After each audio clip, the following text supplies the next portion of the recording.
আসসালামু আলাইকুম, কেমন আছেন সবাই? আশা করি ভালো আছেন। আজকে আমি আরেকটি নতুন টপিক নিয়ে আপনাদের সামনে হাজির হয়ে গেলাম। আজকের ভিডিওতে আমি আপনাদের এরকম একটি সেটিংস নিয়ে আলোচনা করব, যেই সেটিংসটি করে নিলে আপনার মোবাইলে কখনো এফআরপি লক লাগবে না। আমরা যারা অ্যান্ড্রয়েড মোবাইল ব্যবহার করি তাদের কিন্তু প্রায় কিছুদিন পর পরই কিন্তু আমাদের এই অ্যান্ড্রয়েড মোবাইলটি অনেক স্লো হয়ে যায়। তারপর আমাদের কিন্তু ফ্যাক্টরি রিসেট করে নিতে হয় আমাদের মোবাইলটি। তারপর কিন্তু আমাদের এই মোবাইল একটি এফআরপি লক লেগে যায়। এই লক থেকে আপনারা কীভাবে রক্ষা পাবেন তা আজকের ভিডিওতে আমি আপনাদের দেখিয়ে দেব। আজকে আমি যে সেটিংসটি করে আপনাদের দেখিয়ে দেব, এই সেটিংসটি করলে কোনো সময় আপনার মোবাইলে এফআরপি লক লাগবে না।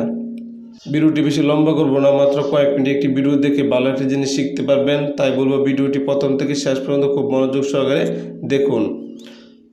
এরকম আরও নতুন নতুন ভিডিও পেতে আমাদের এই যে সাবস্ক্রাইব বাটন থেকে আমাদের চ্যানেলটি সাবস্ক্রাইব করে দিন, পাশে বেল আইকনে প্রেস দিন, যাতে পরবর্তী সকল ভিডিও আপনার কাছে পৌঁছে যায়। আপনার মোবাইলটি ফ্যাক্টরি রিসেট বা ফরম্যাট করার আগে আপনি একটি সেটিংস করে নেবেন। তাহলে চলুন দেখা যাক কোন সেটিংসটি আপনি আগে করবেন, তারপর আপনার মোবাইলটি ফ্যাক্টরি রিসেট করবেন। তা না হলে কিন্তু আপনার মোবাইল এফআরপি লক লেগে যাবে। তাই চলুন আগে এই সেটিংসটি দেখা যাক। এই সেটিংসটি করার জন্য আপনারা আপনাদের মোবাইলে নেট কানেকশনটি অন করে নেবেন। নেট কানেকশনটি অন করে নেওয়ার পর আপনারা চলে যাবেন আপনাদের মোবাইল মেনুতে যাওয়ার পর জিমেল যে অ্যাপ্লিকেশনটি থাকে এটি ওপেন করবেন। উপরে যে ইমেলগুলো থাকে এই ইমেলের লোগোতে ক্লিক করুন। লোগোতে ক্লিক করার পর আপনার কাছে কিন্তু এখানে আপনার ইমেলগুলো চলে আসবে। তারপর আপনি নিচে management account on this is dive এখানে ক্লিক করুন।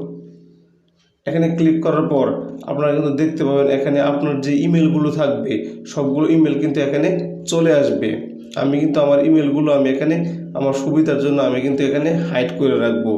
তারপর আপনাদের কাছে হয়তো আপনার 2টি ইমেল থাকতে পারে বা 5টি ইমেল থাকতে পারে। যতগুলো ইমেল আপনার কাছে থাকবে আপনি তার জন্য যে টিক্স এই সাইডে একটি তীর চিহ্ন একটা আইকন দেখতে পাচ্ছেন, এখানে ক্লিক করবেন।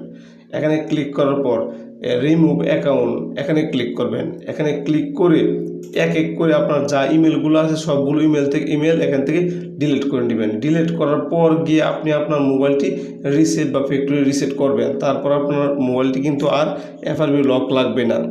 তো এই হলো আমাদের আজকের ভিডিওটি দেখে যদি আপনার একটু হলেও ভালো লাগে বা ভালো কিছু শিখতে পারেন তাহলে অবশ্যই চ্যানেলটি সাবস্ক্রাইব করে রাখবেন।